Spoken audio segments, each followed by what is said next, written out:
Ce générateur électrique n'est pas comme les autres. Le diesel a été remplacé par de l'urine. Plus étonnant encore, Doro Aina Adebola, à l'origine de ce projet, est une écolière nigériane de 14 ans. J'ai lu sur Internet qu'une famille de 5 personnes avait été tuée par des émissions de monoxyde de carbone.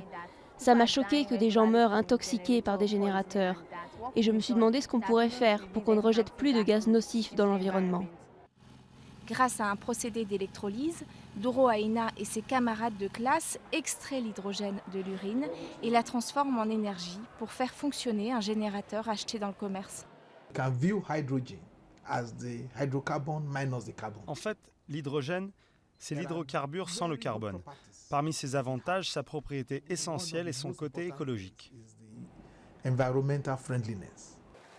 Les générateurs électriques sont largement utilisés par les quelques 15 millions d'habitants de Lagos, la métropole nigériane étant parfois privée de courant pendant jusqu'à 10 heures par jour. Mais le carburant coûte cher et présente des risques d'accidents domestiques. Pour l'instant, il n'y a aucun générateur de ce type en activité à Lagos.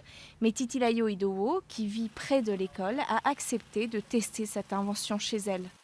Résultat, elle a pu allumer toutes les lampes, sa télévision et un ventilateur.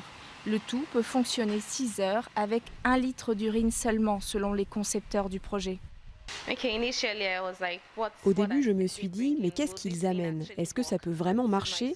Mais j'ai été surprise de voir que ça marche vraiment. Je suis surprise de voir un générateur qui fonctionne à l'urine. Le professeur de chimie de la jeune Doro Aina espère rencontrer autant d'enthousiasme auprès des investisseurs pour que ce projet scolaire devienne une réussite commerciale.